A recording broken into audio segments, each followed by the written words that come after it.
Broadcasting from various countries around the world using voice over IP technology, this is VoIP Uncovered, a VoIPon Solutions UK podcast. I'm Kathleen Reed. There has been a lot going on at Digium recently, and today we're speaking with Steve Sokol, Digium's Marketing Director for Asterisk, to learn a little more about these developments. Thank you for joining us today, Steve. So we understand that Digium has released 3 new products recently. Please provide a quick introduction to each product and its use.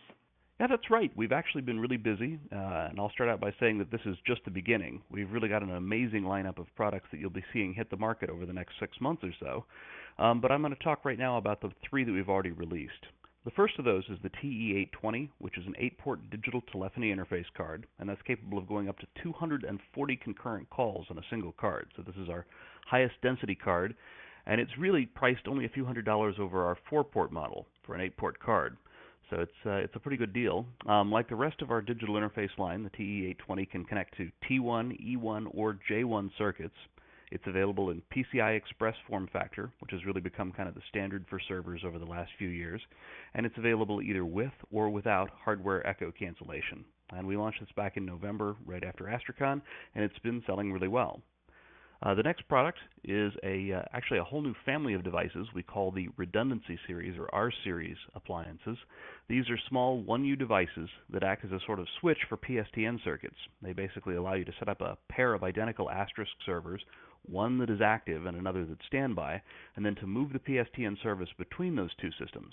Normally, the R-Series connects the circuits through to the Digium cards on the primary system, but in the event of a failure on the primary, the backup system will take over, and it'll command the R-Series to switch the lines over to the backup box. And we've actually got 2 versions of this. The R800 is an analog version for doing POT circuits, and then the R850 is a digital version for doing T1, E1, and BRI circuits.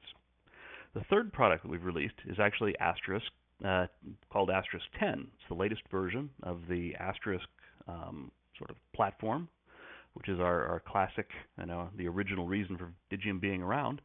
We announced this back at AstriCon, and we released it just before Christmas. And so if you're familiar with Asterisk, you might be going, wait a minute, Asterisk 10? I thought the last one was Asterisk 1.8. What's with the big jump? And we talked about it, and the next version was going to be 1.10, but a lot of people went, shouldn't 1.10 be 2.0? No, that's not exactly the way the versioning scheme works in open source.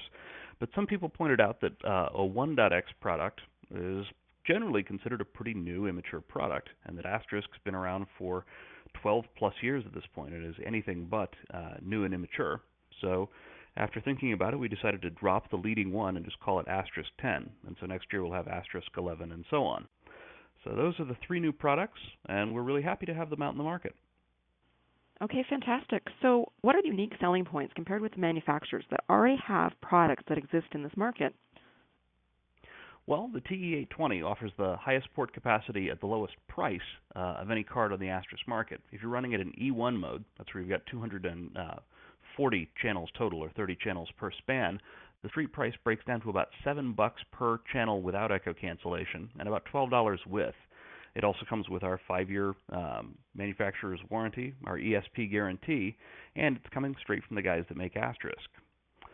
The R-Series appliances, well, they support up to 8 lines, making them the highest density redundancy solution in the Asterisk market. They're aggressively priced. The street price for the R850 works out to roughly $100 a circuit. They're also deeply integrated with a full suite of redundancy tools that handle things like IP reallocation, file system synchronization, so they're really very powerful. And Asterisk 10, well, there aren't too many competitors out there for Asterisk. It's still the world's leading open source telephony platform.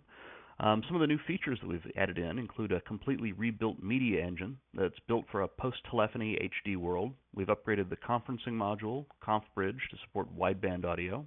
We've added a limited but very powerful form of video conferencing. And Asterisk can now route text messages and, text messages is the way it can route calls, so that's another big step forward for us. And we've also added better internet faxing with T38 gateway support. We did a lot of other internal stuff, upgraded the database, etc. So it's a big leap forward, and we're really happy to have Asterisk continuing to grow and have a healthy, evolving community. Certainly sounds really cool. So I have a question, number 3, I guess. So why is there no FXS support or support for Digium Switchvox, free PBX-based Trixvox, or Elastics in the Digium R series?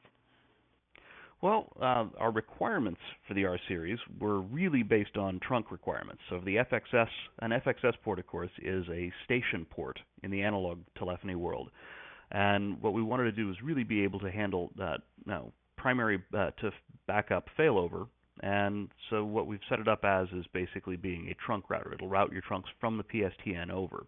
Now, in terms of the other sort of distributions that you mentioned, so SwitchVox, Elastics, etc. I know we're going to have support for SwitchVox very soon. Usually a product takes a little while before we're able to integrate it directly into SwitchVox. It takes just the usual amount of engineering effort. And in terms of Trixbox and Elastic, that will be something that an engineer could do, and we're hoping that the teams from FreePBX or from Elastics will do that with the R series boxes. But we had to put out what we would basically call a reference implementation. So the implementation that you read about in the user guide is what we can easily support. It kind of takes every the basics of doing true redundancy. And so if you can build it to that spec, we're able to provide 100% support on it. But we fully understand that there are people who are going to use it in slightly different means, and we'll do our best. But that's just the way it works when you're manufacturing something that's really complex, like a redundancy solution. Okay, fantastic. So are there any new hardware developments at Digium or improvements that you can tell us about that may be coming out in the near future?